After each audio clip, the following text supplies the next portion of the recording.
And the other concern was that there were animals, much like you and I just talked about in our pre kind of getting to talking to each other.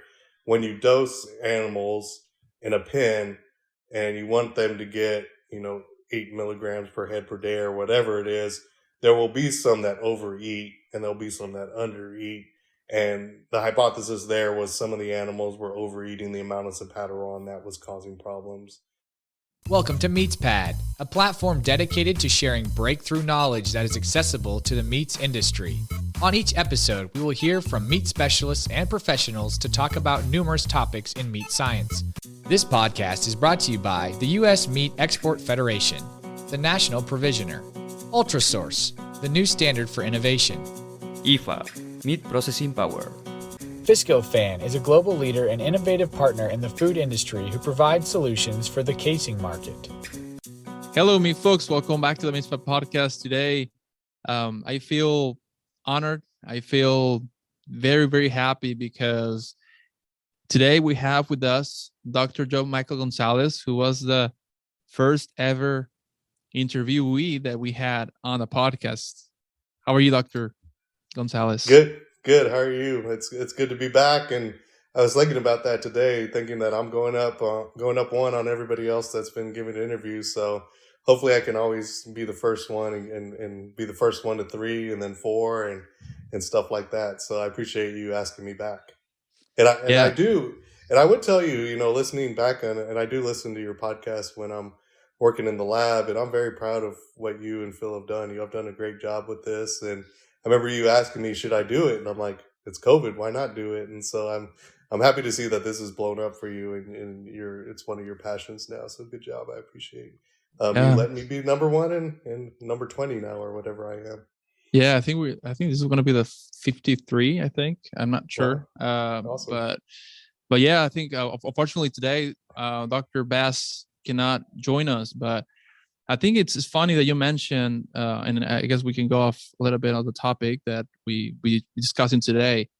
But when I first got to K-State, and I think it's a little of the story, January 2016, one of the things really, impacted my professional career was seminar. And I don't know if because of you and all the because at the time you were leading the seminar class, right, at K-State. So you were the one leading that, and I think when I first, obviously it was a little bit of a shock because being not from the States, my English is not my first language, so presenting data that is difficult, right? It's not easy to present data.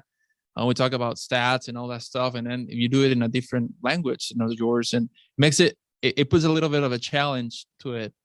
But I think I'm very and that's one of the grad students that are listening to this podcast. When it was rough, being the first year, giving that feedback and that stuff, you have to improve in your communication skills. You have to improve in how you present data, and you don't think at that time that's going to help you along the way for your communicating. So I think that's one of the things that I appreciate a lot with all the meat science group, and I got my K-State shirt because I'm proud, but it was not easy. So I think it was, especially in the last 10-15 minutes for feedback, and I think it's tough, but at the same time it helps you grow. I don't know what you think of that, and now that you're not at K-State, you're in University of Georgia. I'm sure that you keep doing what you did at K-State, but I think that's you don't see it as a student, but you see it as when you graduate, right? Yeah. That's really true that you say that, because I think for a while in the meats group, I was probably the least popular. I got invited to the least of y'all's parties, but I think ultimately, like I always tell people, the goal of, and Dr. O'Quinn really bought into this, and Dr. Hauser, Dr. Boyle, was really getting you guys to be good at analyzing data and being able to talk about your data when it's time to talk about it. And so that's always been a passion of mine, teaching that, and I think it's fun. I tell my students now, I do seminar in the fall, and so I do it much like we did for for K-State. And so, I think the goal is to have you guys struggle at first and not really like, it be a painful negative experience, but for you to know, hey, I could have done better. And then ultimately when you go to defend, whether it's your PhD or your master's, for you to give the best presentation you've ever given. And I really saw a lot of that in a lot of the students that we had graduating, some of their coming into their defenses. I was like, oh, we'll see how well they do at presenting their data. And I was blown away by a lot of the efforts that people put in and a lot of the time they did on learning the process, I guess is what we'll call it, right? Kind of like a football analogies or whatever you want to say. And so, yeah, it was a really great experience and something I love to do here at UGA. And so I do seminar in the spring and then, or in the fall, excuse me. And then in the spring, I do the scientific writing class, much like Dr. O'Quinn and I did there too. So, and I'll tell you, I had my K-State stuff on earlier today when I was running pigs, but now they smell like pigs, so I'll leave them in the laundry for now.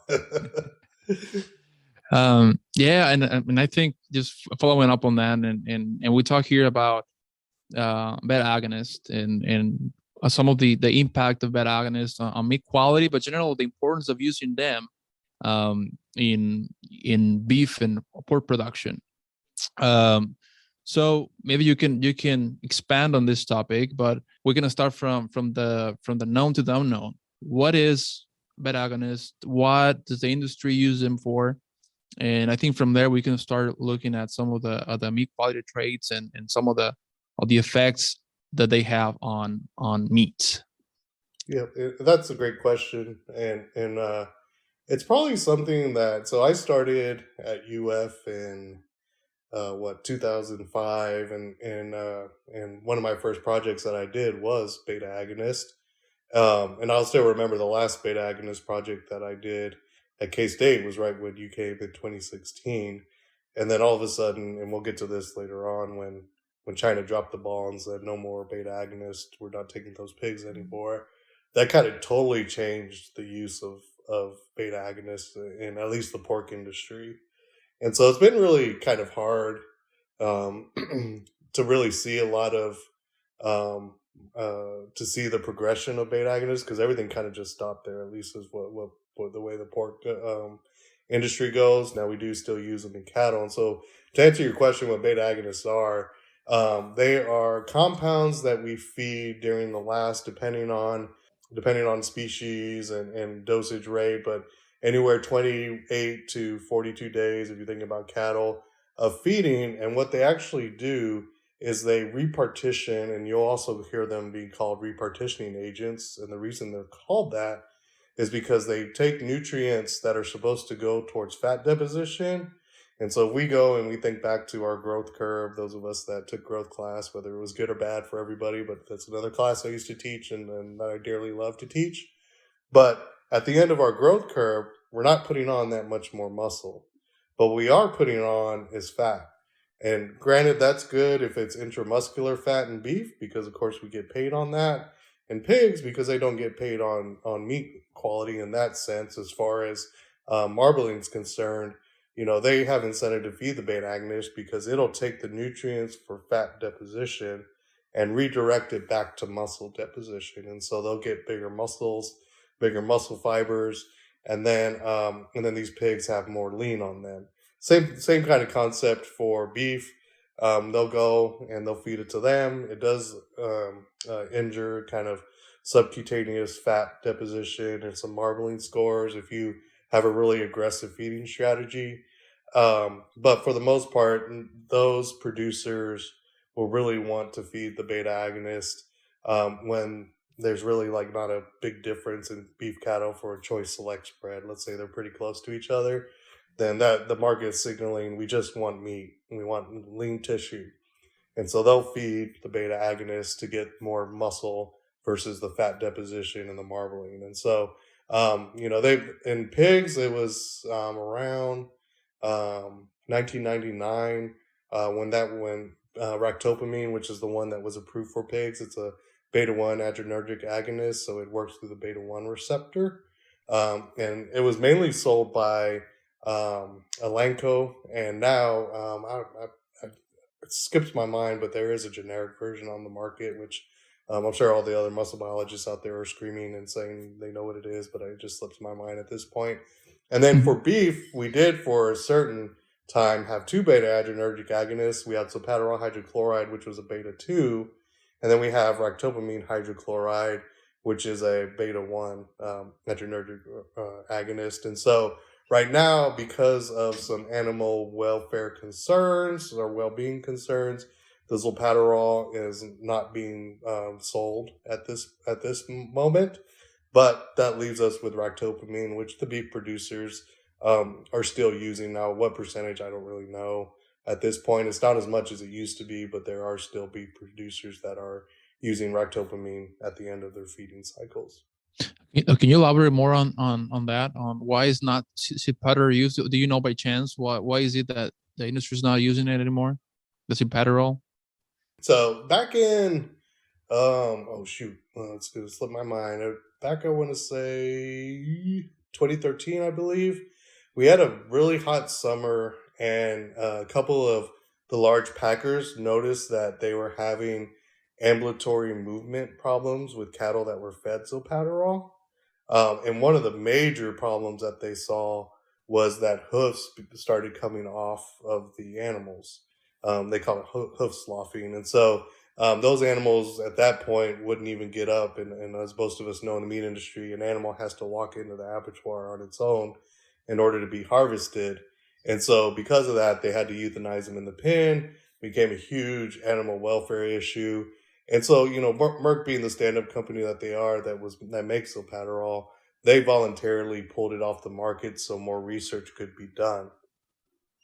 Their science, I would say, never 100% proved that zolpadorol was the main concern for what was seen in the industry. But there's a lot of theories thrown out there that we were growing these animals too quickly, and their body frames were not able to handle that. The physiology is not able to handle how fast they were growing. Because you'll see, on average daily gain, you get a 35% increase with zolpadorol, so really nice increase. Muscling, you get a lot of heavy muscling with those animals. And so zolpadorol works awesome. And I hate to say it, I'm not trying to choose sides for which beta agonist is better than the other, but in cattle, the zolpadorol works a lot more efficiently than I would say the ractopamine does.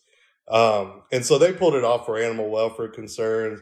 And to this day, it's still approved for use in the U.S. by FDA, but they won't sell it to anybody just because of those concerns. And I think they're doing more research. And the other concern was that there were animals, much like you and I just talked about in our kind of talking to each other. When you dose animals in a pen and you want them to get, 8 milligrams per head per day or whatever it is, there will be some that overeat and there'll be some that undereat. And the hypothesis there was some of the animals were overeating the amount of sapatoral, and that was causing problems with their connective tissue system. And so, once again, not that I've seen proven in the literature, but there's kind of a hypothesis that was thrown out there. And so ultimately, the beef industry and the pharmaceutical company did the stand up and hard decision of saying, we're going to pull it off the market and do some further research and make sure that the well-being of our animals comes first, which is really a big win for the beef industry. Well, thank you for sharing this information. We're gonna go very quick to a break, and we'll be right back.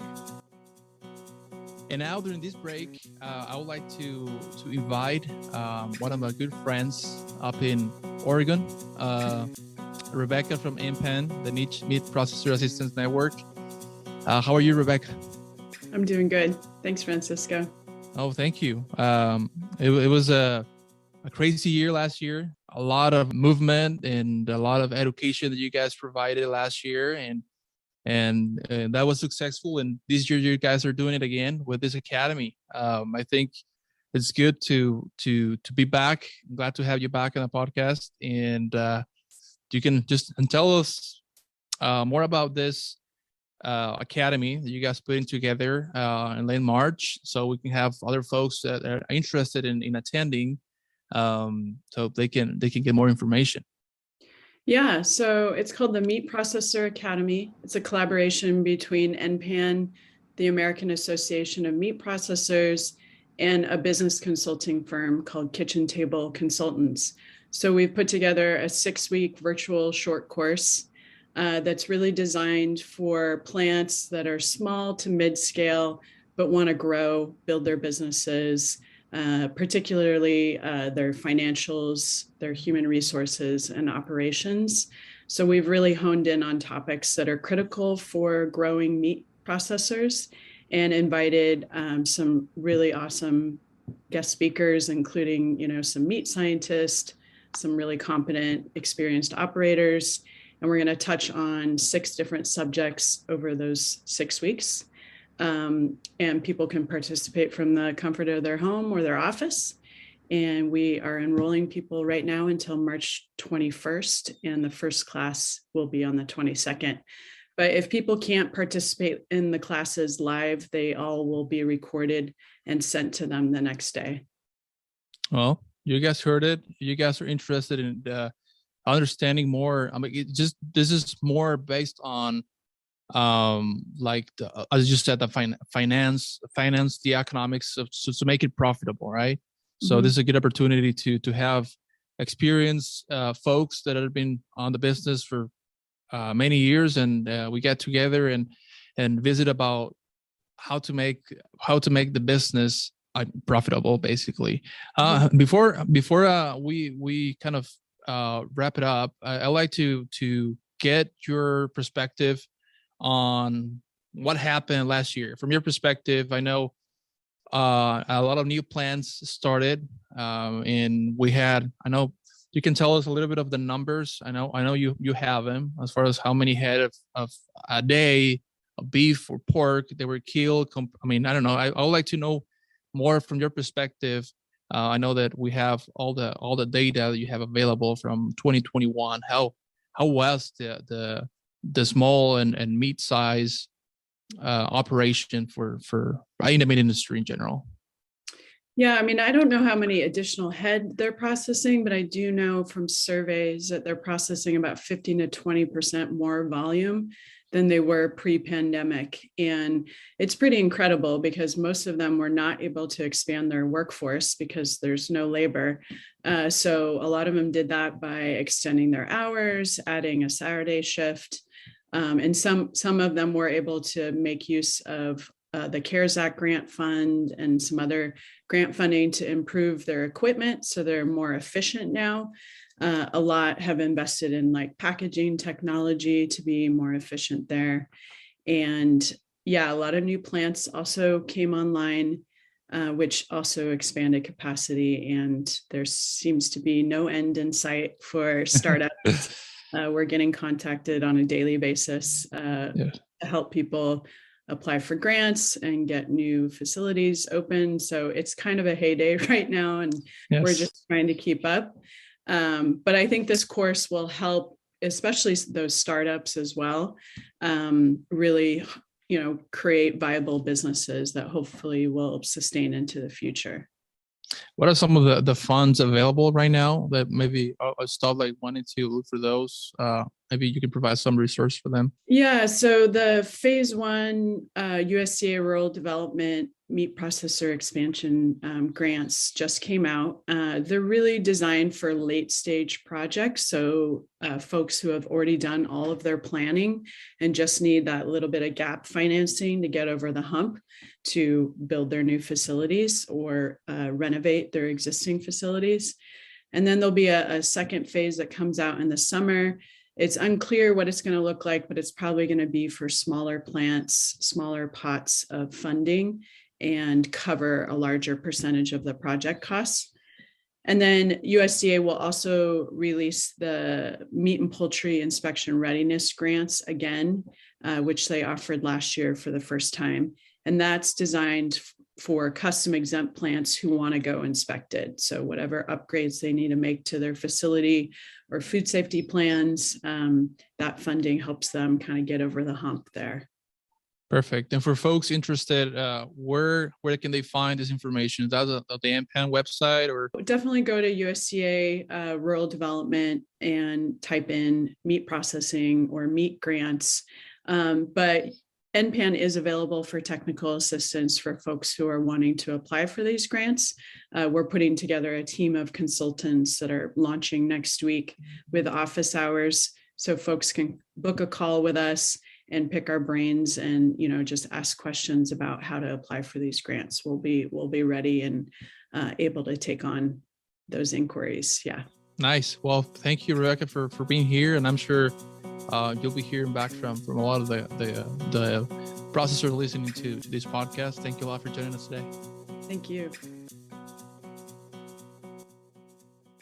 I think what really stood out to me from this conversation is the effect of animal welfare and how animal welfare, with all those concerns from all those groups out there, like had an impact on the market, right? I mean, even though they maybe was not a scientific research like to back up, like, okay, this has happened, or this happened due to the overdose of Zipaterol, because from what I'm hearing, like there's no way to, it's just only an hypothesis, correct? Like there's no way you can tell if that was the reason. But yeah, I don't know. I've not seen any studies that say that. Yeah, and I think that's, and a lot of it that we see right now on the market is a lot of those drivers. I mean, they go off of the sustainability. Let's talk a little bit about meat quality. Yep. Yeah, ultimately, long story short, and I'll probably end up giving you the long story, but beta agonists in general are, if fed aggressively, do not bode for favorable meat quality in terms of tenderness.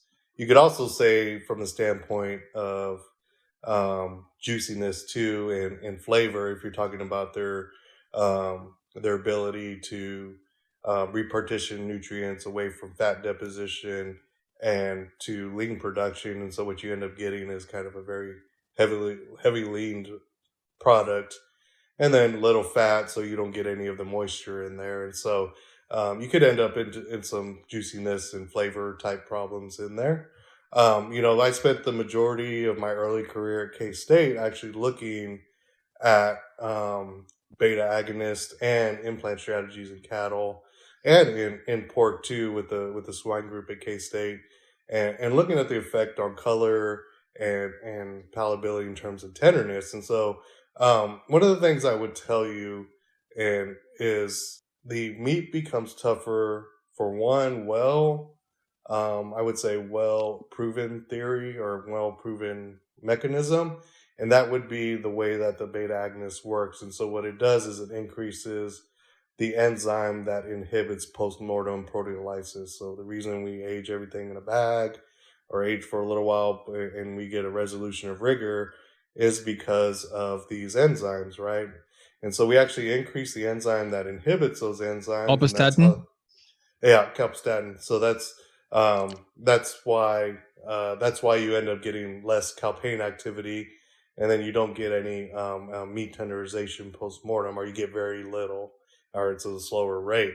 The other thing that I think occurs, and I've given a couple talks on this, is I think we're also creating a muscle fiber that's so big, especially in terms of, if you think about Zipaterol, we did a study on this, that it's so big that even if you do have postmortem proteolysis, there's either not enough enzyme there or enough time for those enzymes to actually break down that muscle fiber. So once again, like I said, the beta agonists are going to cause more meat to be produced or more lean muscle to be produced.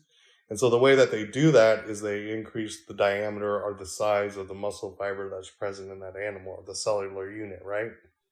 And so the problem is you have that huge muscle fiber, and so it's trying, post-mortem, the calpain's got to go in there and break it down to cause meat tenderness, and it just doesn't happen. And so we had a nice correlation in our first study by Miss Sarah Ebarb that showed that the type 2X fibers, the largest fibers in the beef animal, had the most influence on, or not influence, that's a bad term, but were highly correlated um, to tenderness or decreases in tenderness as their sizes got bigger.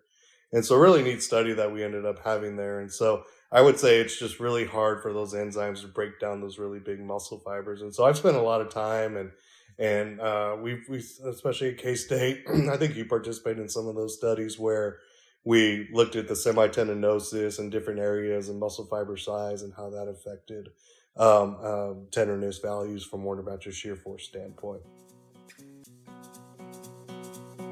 The mission of USMEF is to increase the value and profitability of the U.S. beef, pork, and lamb industries by enhancing demand for their products in export markets through a dynamic partnership of all stakeholders. Simply put, USMEF is putting U.S. meat on the world's table. What do you think that we can counteract like the effect of beta agonist on tenderness using other practices? Yeah, one of the things that I've started to chase down here is the effect of muscle fiber number versus size and how that affects meat tenderness. So like when you're developing inside mom, and this is true for birds, and we mainly use in our models, we use birds as our main model, but it's the same mechanism as what you see in mammals and beef and pork. But you either get one or you have one or the other happen. You either make a bunch of muscle fibers or you don't make many muscle fibers, and they're on average a lot bigger. And so if you make a whole bunch of muscle fibers, they're on average a lot smaller. And so one of our hypotheses is you would probably want to have the animal that makes a lot of muscle fibers that are on average smaller, because it'll be easier. Their muscle fibers when they're at mature weight should be smaller than the one that has smaller muscle fibers, bigger muscle fibers. And so that would tell us that, maybe this smaller muscle fibers on average is going to be easier to bite through.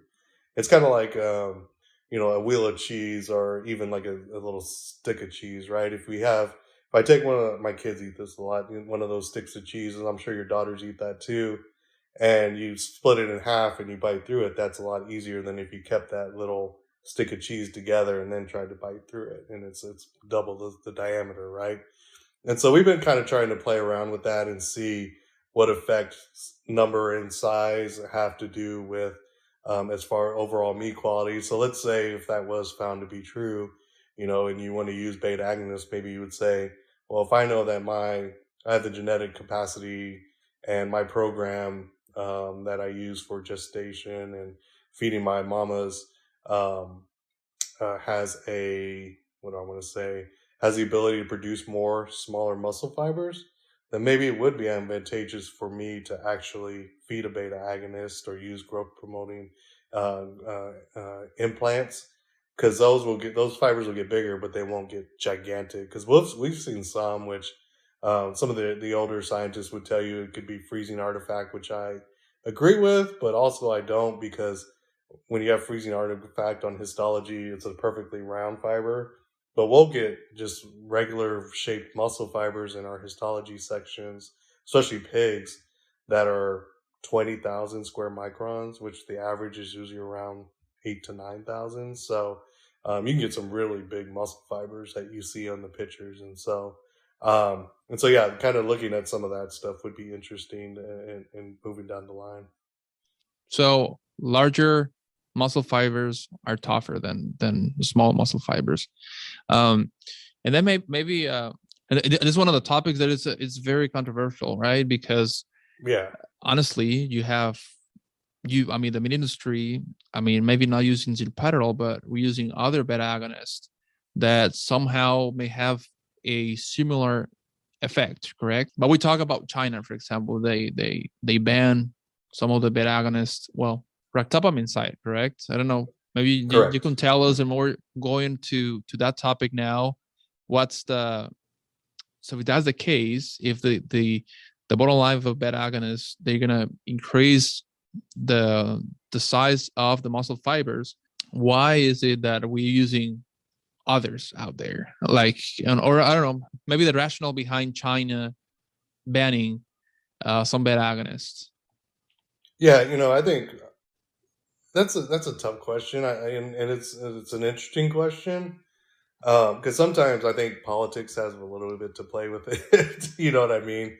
But part of it is, it's fear of the unknown, and is there residue in the meat, and um, can that affect my body, right? And that's a lot of people. And I just got done presenting to a Japanese community online last week, where they are very skeptical of um, any growth technology. Beta agonists are growth promoting implants if you talk about cattle.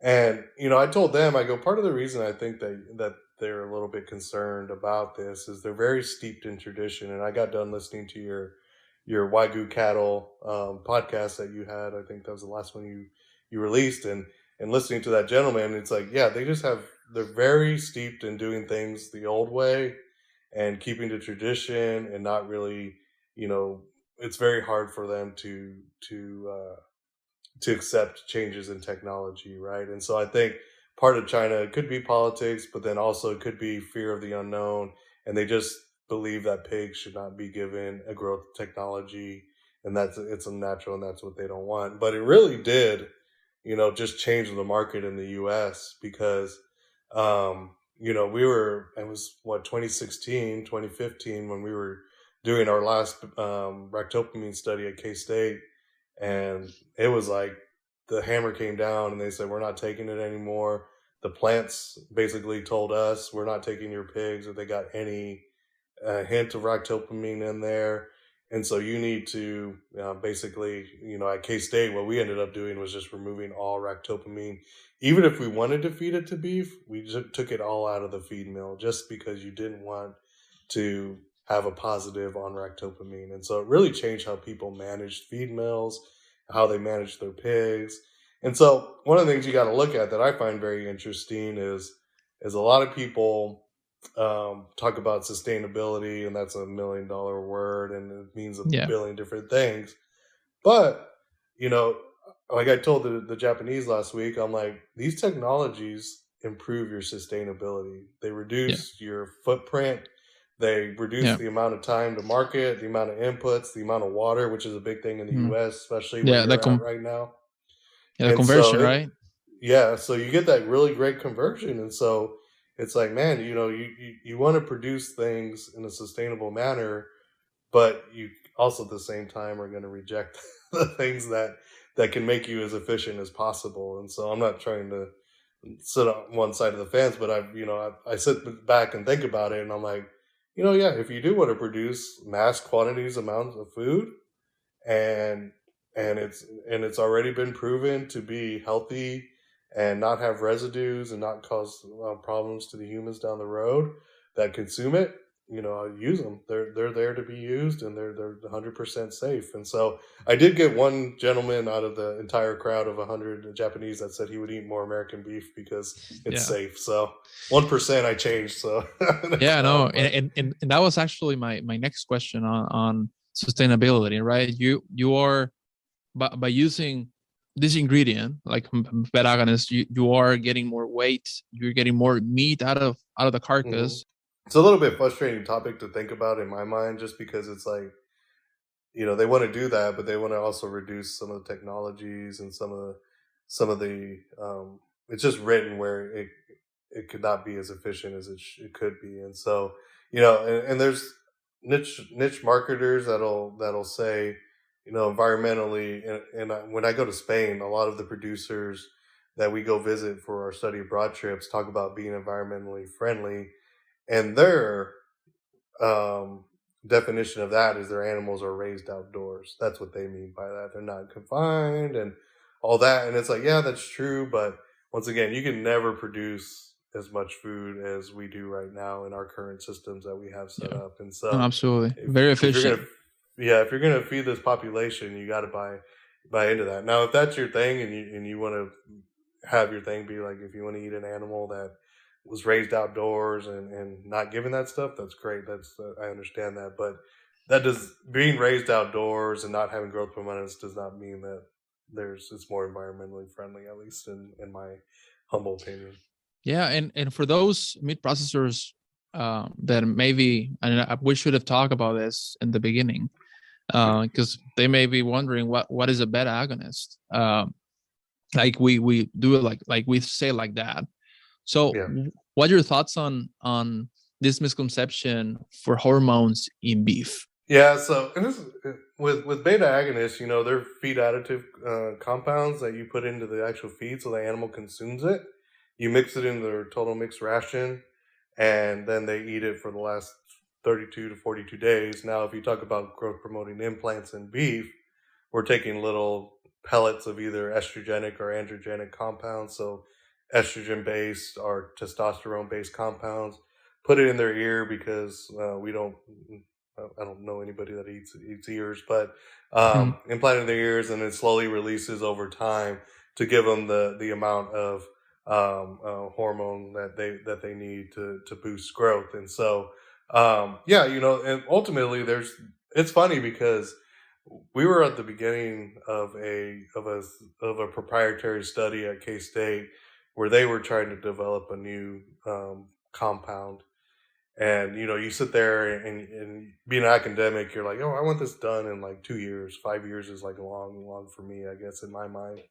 And they're like, yeah, this probably the time this gets approved by FDA and it goes through all the safety protocols, and you prove that it doesn't cause any harm to the animal, number one, but then also anybody that eats offspring or anything else from it, or even eats the animal, that they won't have any issues. They're like, it'll be like 15, 20 years before that even gets approved. And so I don't think a lot of people understand the amount of rigor that it takes to get, compounds for feed additives approved. And like we're doing right now, where we're feeding basically vitamin B3, but it just has a different name.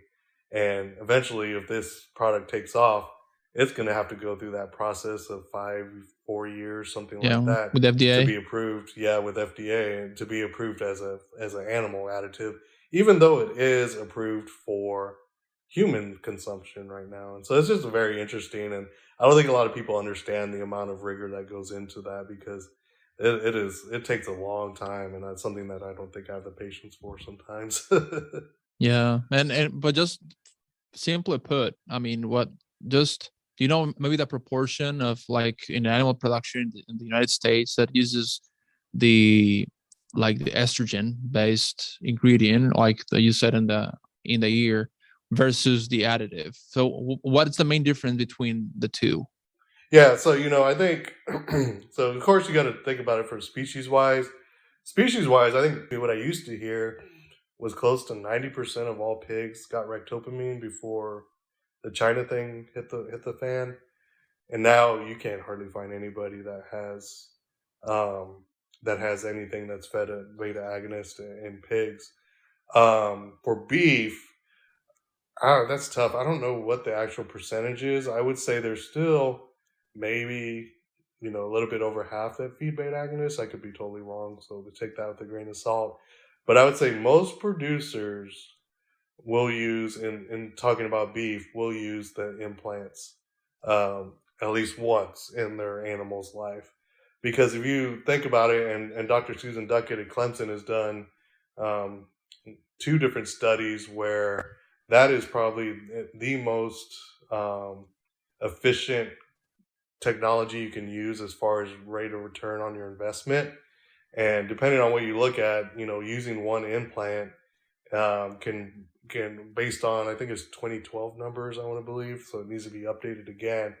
But she had estimated it was almost $200 rate of return on that for just buying a little implant. I think those are maybe 50 cents. I could be wrong on that. Okay. I usually have all the beef and the nutritionist buy all that stuff, so Yeah. I'm just there to watch it get implanted. So, but anyway, so you think about that, and so most cattle at least once in their life will have implants, unless they're raised under natural organic type programs where they Yeah. can't have any of that. But you think about that size of the market, it's very small, very Yeah. small. All right. Well, thank you all for joining us today. I think it was a lot of questions, and I mean through this conversation, and I hope that we solved some of the questions, because we got a couple questions from our listenership on ractopamine, growth promotants and how they're used and what some of the impacts on meat quality. Thank you a lot, Dr. Gonzalez, for joining us today, and I hope we made you at the first one, somewhere in the middle, maybe on the 100th, we'll get to talk about, I don't know, another thing. I know we have a good conversation that we need to talk on the NR studies that you're doing. So I think that's pretty cool data to show, and so hopefully we can get together and go over that soon. Yep. And then once we get the bacon shaking rolling, that'll be a fun one to talk about too. So. Absolutely. All right. Maybe we can do a podcast from inside it while it's shaking us. Yeah. Yeah. Cool, man. Well, thank you for asking me to be on. I appreciate it. Yeah, thank you, and take care. We'll see you next time. Okay. Bye.